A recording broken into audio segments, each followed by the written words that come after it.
Selamat datang dalam video tata cara kerjasama di Direktorat Jenderal Perumahan, Kementerian Pekerjaan Umum dan Perumahan Rakyat, Republik Indonesia. Sesuai dengan Peraturan Presiden Nomor 27 Tahun 2020 tentang Kementerian Pekerjaan Umum dan Perumahan Rakyat, khususnya dalam Pasal 20, Direktorat Jenderal Perumahan mempunyai tugas untuk menyelenggarakan perumusan dan pelaksanaan kebijakan di bidang penyelenggaraan perumahan.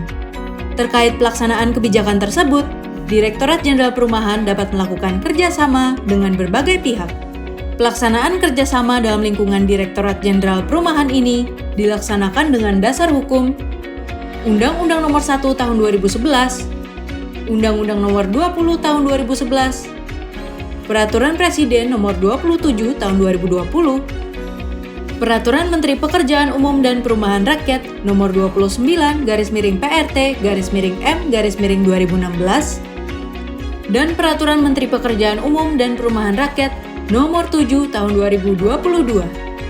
Untuk memberikan informasi lebih lanjut, video tata cara kerjasama ini dapat digunakan sebagai panduan praktis untuk melaksanakan ataupun mengembangkan kerjasama dalam bidang perumahan dan kawasan permukiman dengan melakukan pembentukan kesepakatan bersama. Hal ini sebagai tahap awal untuk memperjelas perjanjian pendahuluan antar pihak yang kemudian menjadi dasar penyusunan perjanjian kerjasama yang memuat isi kesepakatan dan mengatur hak dan kewajiban serta akibat hukum.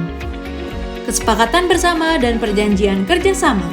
Secara umum, kesepakatan bersama dan perjanjian kerjasama memiliki perbedaan dalam struktur, kerangka, dan formatnya, namun tetap memiliki kesamaan dalam subjek dan wewenang, objek kerjasama, tata cara pembentukan, dan adendum. Kemudian, terdapat perbedaan antara kesepakatan bersama dengan perjanjian kerjasama dalam hal bentuk, di mana kesepakatan bersama merupakan wujud niatan awal atau penyelarasan keinginan seluruh pihak, sedangkan perjanjian kerjasama adalah wujud perjanjian tindak lanjut dari kesepakatan bersama. Perbedaan yang kedua adalah dalam hal sifat, di mana kesepakatan bersama berkedudukan sebagai gambaran besar dan payung hukum dari kerjasama sehingga menjadi ikatan yang bersifat sementara. Sedangkan perjanjian kerjasama berkedudukan sebagai landasan hukum dari perbuatan atau kegiatan yang diperjanjikan sehingga menjadi ikatan yang mengikat karena berisikan hak dan kewajiban yang harus dilaksanakan oleh para pihak. Kemudian, perbedaan yang terakhir adalah dalam hal penandatanganan, di mana kesepakatan bersama ditandatangani oleh pimpinan tertinggi, pejabat yang bertanggung jawab, atau pejabat lain sesuai kedudukan, tugas, dan fungsinya. Sedangkan perjanjian kerjasama ditandatangani oleh pejabat yang secara langsung berkaitan dengan proses pelaksanaan kegiatan dalam perjanjian maupun pejabat berwenang sesuai peraturan.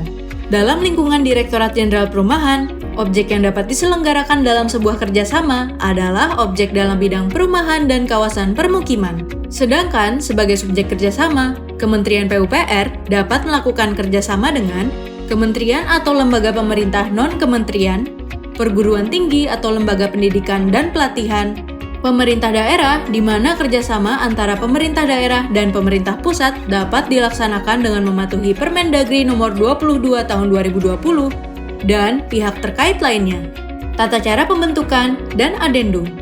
Tata cara pembentukan dan adendum kesepakatan bersama dan perjanjian kerjasama memiliki bentuk yang serupa. Kesepakatan bersama dan perjanjian kerjasama dapat dibentuk dalam 3 tahapan, yaitu tahap yang pertama adalah tahap penyusunan, di mana pemrakarsa melakukan koordinasi dengan bagian hukum dan atau Biro Hukum Kementerian PUPR. Selain itu, unit kerja yang akan bekerja sama juga harus berkoordinasi terlebih dahulu dengan Direktorat Sistem dan Strategi Penyelenggaraan Perumahan. Tahap yang kedua adalah tahap pembahasan, di mana hasil rancangan pada tahap penyusunan dibahas oleh Biro Hukum dan atau bagian hukum pada unit organisasi pemrakarsa dengan unit organisasi terkait yang kemudian dibahas pula dengan mitra kerjasama. Dan tahap yang terakhir adalah tahap penandatanganan. Rancangan yang sudah disepakati kemudian dibuat dalam bentuk konsep kesepakatan bersama dan atau perjanjian kerjasama pada lembar kendali yang kemudian diajukan oleh pemrakarsa untuk mendapatkan paraf persetujuan.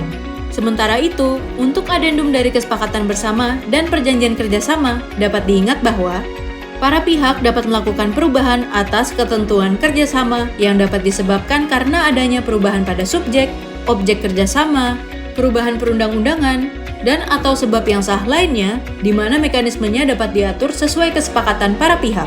Perubahan ketentuan kerjasama dituangkan dalam perjanjian kerjasama setingkat dan tidak terpisahkan dengan perjanjian sebelumnya.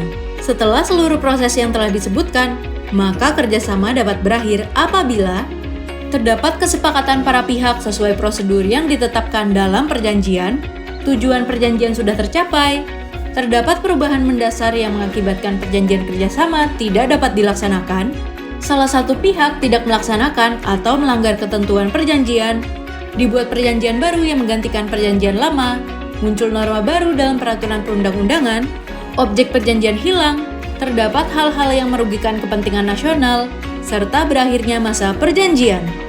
Demikian tata cara kerjasama di Direktorat Jenderal Perumahan. Untuk informasi lebih lengkap dapat diakses melalui link atau dengan mengakses kode berikut.